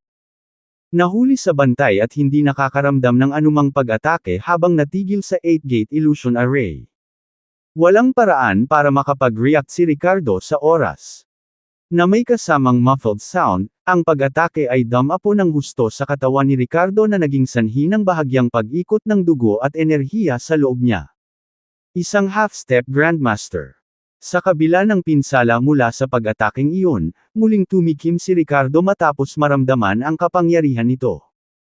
Mas stable na ang pakiramdam niya ngayon kaysa dati dahil alam niyang mahirap para sa isang taong may ganoong lakas na ang antas ng Butch Ghosts ay madaling pumatay sa kanya.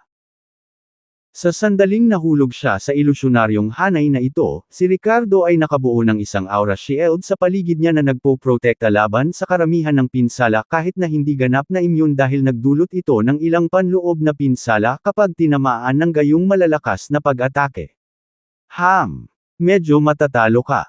Maging si Butch Ghost ay tila nagulat na ang kanyang pag-atake ay nabigong tapusin ang kanilang target.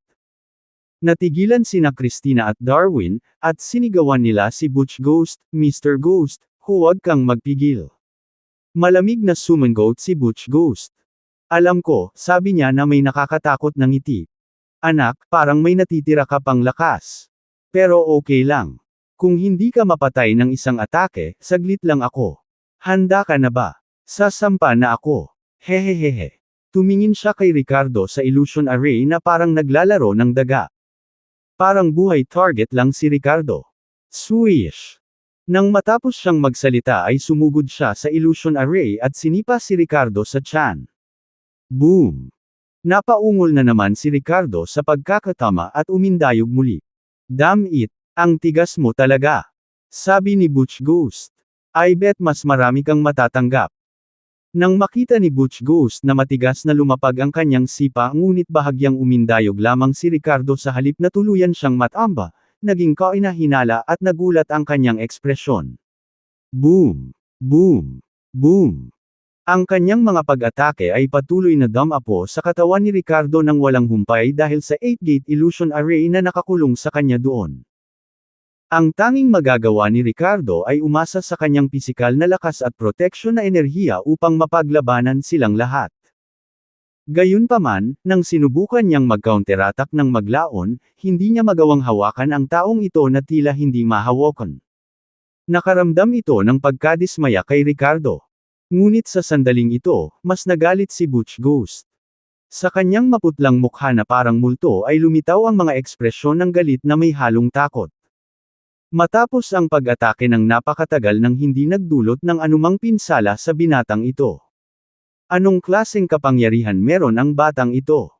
Mr. Ghost, anong ginagawa mo? Patayin mo na siya. Naiinip na udyok ni Christina habang nakakunot ang noo. Yeah. He's just standing there letting you kill him. Bakit hindi mo pa ginagawa? Hindi mo ba magawa? May pag-aalinlangan ding tanong ni Darwin. Pinanood nila ang paulit-ulit na paghampas ni Butch Ghost kay Ricardo ngunit nanatiling hindi nasaktan ang huli hindi man lang dumudugo. Anong klaseng laro ito? Bastos ka. Manahimik ka. Galit na bumungad si Butch Ghost sa mag-inang duo ng pamilya McLaughlin. Bakit hindi niya nagawang patayin siya? Dahil ba sa ayaw niya o sadyang hindi niya kaya? Masyadong abnormal ang defense power ng batang ito.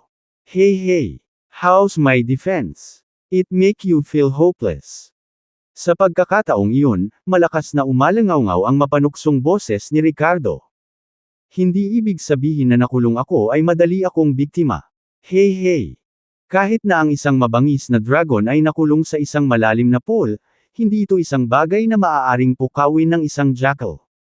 Kabanata 259 na nagsalita ang Dragon Soul. Anak, huwag kang masyadong maangas. Mabangis ang ekspresyon ni Butch Ghost at banta ang tono nito. Ang aking mga pamamaraan ay hindi isang bagay na maaari mong maunawaan. Ganoon ba? Ngumisi si Ricardo, naiinip ang tono. Tapos na akong makipaglaro sa'yo. Habang nagsasalita siya, isang nakakatakot na enerhiya ang biglang sumabog mula sa kanya. Boom! Ang sumunod na segundo, na sinabayan ng malakas na ingay, ay yumanig ang buong McLaughlin residence. Pulse ng Earth. Sa pagtapak ng isang paa sa lupa, naging sanhi ito ng paghihiwalay ni Ricardo at isang napakalaking kapangyarihan ang bumalot sa lahat ng direksyon. Agad na naputol ang aura ng 8-gate illusion array at nagkahiwa-hiwalay. Muling naging malinaw ang distorted at malabong eksena sa mga mata ni Ricardo nang makapasok siya sa 8-gate illusion array na may napakalaking dominanteng puwersa. Gulat na napatitig sa bitik na lupa sina Christina at Darwin habang si Butch Ghost ay nagbuga ng dugo dahil sa pagtaman ng sarili niyang bitag. Mas lalong namutla ang mukha niya habang hindi makapaniwalang nakatingin kay Ricardo. Paano mo nalagpasan ang 8-gate illusion array ko? Natatakot na tanong niya. Paano? Paano ito posible? Nakatayo doon na naglalabas ng nakakatakot na aura, mayabang na idineklara ni Ricardo, lahat ng baluktot na paraan ay walang kabuluhan bago ang ganap na lakas. Ito ay tinatawag na paglabag sa batas na may puwersa. Pagkatapos ng lahat, gaano man kahusay ang isang porma sayon, sa huli ay umaasa ito sa mga larangan ng enerhiya na nabuo sa pagitan ng langit at lupa. Hanggat may sapat na makapangyarihang enerhiya na ang lakas ay higit pa sa mismong porma sayon ay maaari itong sapilitang sirain tulad ng nangyari dito ngayon. Siyempre, kung ang isang taong maaaring maglagay ng 8-gate illusion array ay may lakas na maihahambing sa Ricardo, kung gayon ang pamamaraang ito ay hindi rin gagana. Break ang law with force. Break ang law with force. Anong klaseng lakas meron ka? Hindi makapaniwalang tanong ni Butch Ghost. Sapat na para patayin ka, malamig na tugon ni Ricardo habang ang mabituing mga mata ay puno ng pagpatay na layunin. Ang uhaw sa dugo na liwanag na nagmumula sa masamang magsasaka na ito kasama ang kanyang makapal na hinanakit ay nagpakita kung gaano karaming mga tao ang dapat niyang nasaktan noon. Ang gayong masasamang tao ay nararapat lamang sa kamatayan. Gayunpaman, sa sandaling ito, may kakaibang lumitaw sa mukha ni Butch Ghost isang mapanuksong ngiti. Swish! Mula sa pagkakayakap niya, bigla siyang naglabas ng maitim na token. Sa lakas ng kanyang pag-iisip, isang baluktot na ilusyon ang mabilis na lumutang patungo kay Ricardo. Pagkatapos, sa isang nakakatakot na paraan, nawala ito sa loob ng katawan ni Ricardo. Sinadya niyang magpakita ng gulat kanina para diin si Ricardo at ibaba ang kanyang bantay. Ito ang kanyang ultimate move. Si Ricardo, na akmang papatayin si Butch Ghost, ay biglang tumigil sa paggalaw sa nakakatakot na paraan. Sa sandaling iyon, nakarinig siya ng malakas na sigaw sa kanyang isipan na nagparamdam sa kanya na parang inaatake ang kanyang kaluluwa. Si Butch Ghost ay nagpatawag ng masamang espiritu na direktang umatake sa kaluluwa ni Ricardo. Isa itong napakasamang galaw na maaaring ganap na sirain ang kaluluwa ni Ricardo. Sa sandaling ito, nabuhay ang takot at kawalan ng pag-asa sa loob ng kaluluwa ni Ricardo habang hinarap niya ang hindi mapigil ang espiritual na pag-atake na walang paraan upang ipagtanggol ang sarili. Parang tinamaan na talaga siya this time. Tapos na ba? Mamamatay na ba siya? Hindi pa naaalis ang sumpa ni Nora. Hindi pa nakukuha ang paghihiganti para sa kanyang mga magulang. At ngayon siya ay nahulog sa mga kamay ng isang masamang practitioner. Masyado talaga siyang mahina kung tutuusin. Hindi niya akalain na ang makatagpo lamang ng isang taong nakakaalam ng mga dark art na ito ay maaaring humantong sa kanyang pagkamatay. Gayunpaman, sa kritikal na sandaling ito, isang malakas na dagandong ng dragon ang biglang umalangaw sa isip ni Ricardo na agad na nagpasigla sa kanya. Pagkatapos ang masamang espiritong pumasok sa kanyang isipan ay hinigop ng kung anong puwersa. Anak, mahina ka pa rin. Isang marengel na tinig ang nagsalita ng may sinaunang sigla na parabang nagdadala ito ng mahabang panahon ng kasaysayan sa tono nito. Kakalusot lang sa opisye. Grabe rin ang spiritual cultivation mo. Ang tinig ay nagpatuloy ng mapang-asar, paano nakuha ng isang tulad mo ang aking mana? Sumunod na dumating ang isa pang malakas na boses na puno ng kadakilaan. Ako dapat ang iyong ninuno ngunit ngayon ay natitira na lamang ako sa mga labi ng aking banal na diwa. Sana ay mas lumakas ka sa lalong madaling panahon upang tunay kong buhayin ang aking sarili ngunit ngayon. Nag-iba ang tono ng boses, tulungan mo akong maghanap ng mga kaluluwang katulad nito para ma-absorb ko para mas maaga akong magising. Narinig mo ba ako? Nakaramdam ng pagkagulat si Ricardo sa kaibuturan. Nang mawalan siya ng malay bago makarinig ng mga boses, hindi lang hallucinations ang nangyari. May mga labi ng banal na diwa ng ibang tao na nakatago sa kanyang sarili. Ito ay masyadong nakakatakot. Do you expect me to continue searching for souls for you to absorb in the future? Ganon na ba ako katanga? Paano kung magising ka at ubusin mo ang aking kaluluwa, pagkatapos ay sakupin mo ang aking katawan? Ang pagtulong mo sa akin sa paghahanap ng mga kaluluwa ay may pakinabang din para sa iyo. Ang natitirang kaluluwa ng Dragon God ay tila alam kung ano ang iniisip ni Ricardo at malamig na sumangot. Oh, anong benefits ang makukuha ko? Tanong ni Ricardo na hindi nagko-comment. Nang matapos siyang magsalita, naramdaman ni Ricardo ang isang alon ng paggalaw sa kanyang kaluluwa. Isang espada ang biglang namuo sa dagat ng kanyang kamalayan. Ito ay isang sword spirit na nilikha ko gamit ang kaunting kapangyarihan ng iyong kaluluwa. Makakatulong ito sa pagdepensa laban sa mga pag-atake sa espiritual na antas, tulad ng mga masasamang espiritu na iyon kanina. Hindi ka na nila magagawang saktan pa. Habang tumataas ang iyong lakas, ang sword spirit na ito ay magiging mas malakas. Sa katunayan, kung kukuha ka ng angkop na sandata sa hinaharap, maaari mong ipasok ang sword spirit na ito at gawin itong instrument spirit. Ang isang sandata na may espiritu ng instrumento ay magpapakawala ng mas malaking kapangyarihan kaysa sa kung ano ang maaaring isipin. Nakaramdam ng pananabik si Ricardo matapos marinig ang balitang ito. Nakakamangha. Anong uri ng mga armas ang angkop? Nakipag-usap siya dito sa pamamagitan ng kanyang mga iniisip ngunit walang natanggap na tugon sa pagkakataong ito. Anong nangyayari sa kanya? Lumapit si Butch Ghost kay Ricardo habang may suot na nakakatakot na ekspresyon sa kanyang mukha nang makita siyang nakatayo ng walang anumang paggalaw. Mr. Ghost, anong problema niya? Curious na tanong ni Christina. Sabik din na tinitigan ni Darwin si Ricardo, walang reaksyon. Namatay ba siya o ano? Haha. Ngumisi si Butch Ghost ngunit tumango, bakit hindi? Patay na talaga siya ngayon. At ganap na nawasak kapwa, pisikal at espiritual. Tumingin siya kay Ricardo ng mapanukso. Bata, sinabi ko na sa iyo noon na hindi mo naiintindihan ang mga pamamaraan ko. Nang matapos magsalita si Butch Ghost, gayunpaman, biglang idinilat ni Ricardo ang kanyang mga mata. Matalim na mga kislap mula sa kanila na parang mga bituin na nagniningning ng maliwanag sa kalawakan. Sinabi ko rin noon, ang lahat ng baluktot na paraan na ito ay walang kabuluhan kapag humarap sa ganap na lakas. Kabanata 260 80 milyon, pagbili ng iyong buhay. Bang! Sa sobrang takot ni Butch Ghost ay napasigaw siya at muntik nang mahulog sa lupa. Akala niya ay napatay na si Ricardo ng masamang espiritong pinakawalan niya, ngunit nang makalapit siya ay biglang nagmulat ng mata si Ricardo. Halos atakihin siya nito sa puso. How? How did you? Gulat na tanong ni Butch Ghost at nanlalaki ang mata. Paanong hindi ako patay?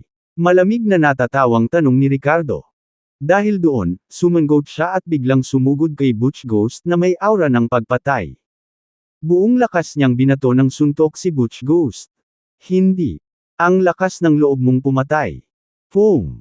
Ngunit huli na ang lahat para magbanta si Butch Ghost nang bumagsak sa kanya ang matinding pag-atake ni Ricardo.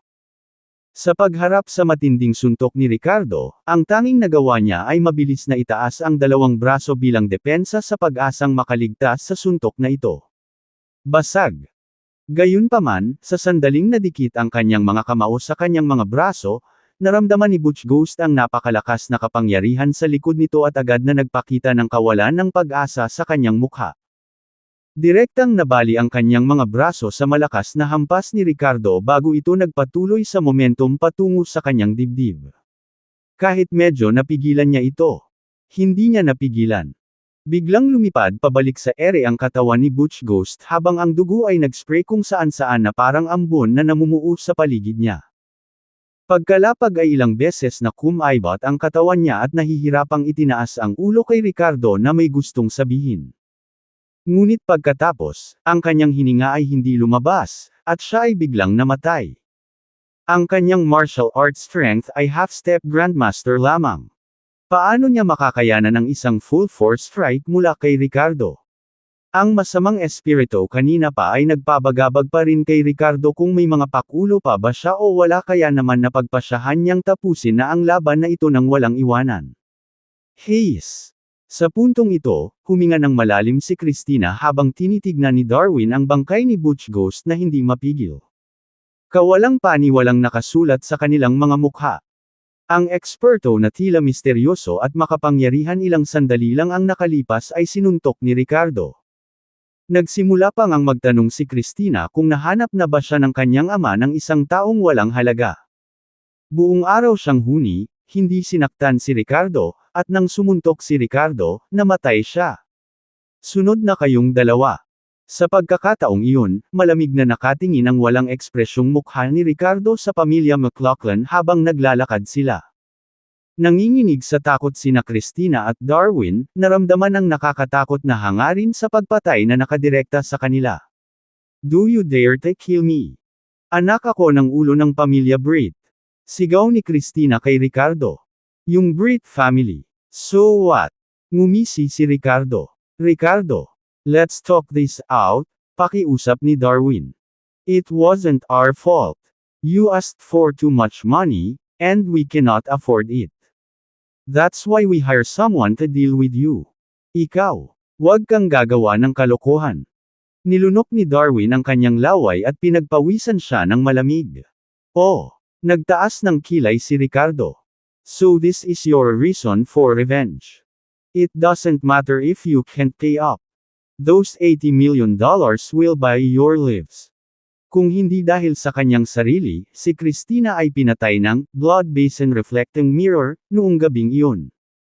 Pagkatapos, nang dumating si Emerson na hinahanap siya, ang kanyang buong pamilya ay tiyak na mamamatay. Gayunpaman, sa halip na magpasalamat, umupo sila ng mga tao para harapin siya at sinubukan pa nga siyang patayin. Ang mga walang utang na loob na taong ito na naghiganti ay nararapat sa kamatayan. Mr. Willis. Ricardo. Huwag. Huwag mo akong patayin. Pagmamakaawa ni Darwin. You have a good relationship with Mr. Barker and Mr. Reed, right? We're all good buddies. We're all friends here. Don't do this. I'll get my mom to give you money.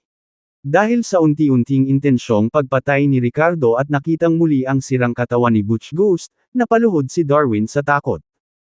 Panay ang pagbabago ng mukha ni Christina sa harap ng nakamamatay na aura na nagmumula kay Ricardo. Ricardo, pag-isipan mo ang mga kahihinatnan. Ang pamilya Britt ay isa sa 4 na pangunahing pamilya ni Cranford. Kung papatayin mo kami, hindi ka pakakawalan ng pamilyang Britt. Hanggang ngayon ay gusto pa rin siyang takutin ng babaeng ito. Gayunpaman, ang nanginginig na boses ay nagtaksil sa kanyang tunay na pagkatao. Malamig na tumawa, direktang na-provoke si Ricardo pero maya-maya lang, may nagmamadaling pumasok sa villa ng pamilya McLaughlin. Mr. Willis, please spare our lives. Nakaipon ako ng sapat na pera. Sapat na ang nalikom kong pera. Huwag. Huwag mo kaming saktan. Hingal na hingal si Philip habang nadadapa patungo kay Ricardo, na akmang sasalakayin sila. Kumunat ang noo ni Ricardo at tumalikod para harapin si Philip. Mr. Willis, please spare my wife and son. Hindi ako makaisip ng pera noon, pero sa wakas meron na ako ngayon. Maawa po kayo. Nakita ni Philip ang bangkay sa lupa at lalo siyang nataranta, sumisigaw ng tulong. Nagtaas ng kilay si Ricardo. So lumabas ka para kumuha ng pera? Oo. Oo, nanghiram ako sa lahat ng mahahanap ko hanggang sa tuluyan na akong nabusog. Eto na. Galit na sabi ni Philip habang inaabot ang pera. You're forgiven this time, malamig na sabi ni Ricardo. Nararapat na parusahan sina Christina at Darwin, ngunit kapaki-pakinabang pa rin si Philip dahil siya ang biolohikal na ama ni Emerson. Ayaw siyang kilalanin ni Emerson, ngunit sino ang nakakaalam kung ano ang mangyayari? Sa huling pagkakataong itinaya ni Emerson ang kanyang buhay para protektahan si Nora, nakita siya ni Ricardo bilang isa sa kanya. Para sa kapakanan ni Emerson, ayaw talaga ni Ricardo na maghiganti kay Philip.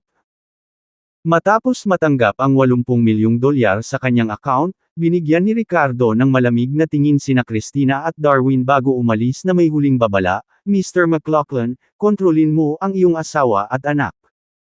Kung hindi ngayon, balang araw ay mamamatay sila sa kamay ng iba. Yes sir, pasasalamat na sagot ni Philip habang pinupunasan ang pawis sa noo. Nakahinga ng maluwag sina Christina at Darwin pagkaalis ni Ricardo. Alam nila na kung hindi dumating si Philip sa oras na may dalang pera, patay na sila ngayon. Ngayon nakikita mo na ba kung bakit hindi natin kayang guluhin si Mr. Willis? Sinabi ko sa iyo. So ito ang master na inupahan mo ng tatay mo. Pinatay siya ni Willis. Sa puntong ito, pinandilatan ni Philip ang kanyang asawa at pinagalitan siya sa pamamagitan ng mga ngipin. Nanatiling tahimik si Christina dahil sa gulat habang iniisip ang mga nangyari kanina. Lumipas ang ilang minuto sa katahimikan. Tinawag ni Christina si Abel Britt, ang pinuno ng pamilya Britt, at sinabing may bakas ng luha sa kanyang boses, Tatay, patay na siya. Patay na. Anong nakakagulat doon? Butch Ghost made his move. Siyempre mamamatay si Ricardo.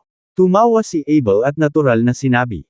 Nang marinig ang tono ng boses ng kanyang anak, naramdaman niyang hindi na kailangang maging ganoon kasabik. Hindi. Hindi si Ricardo ang namatay. Si Butch Ghost ang namatay. May halong kilabot pa rin ang boses ni Christina. Ano?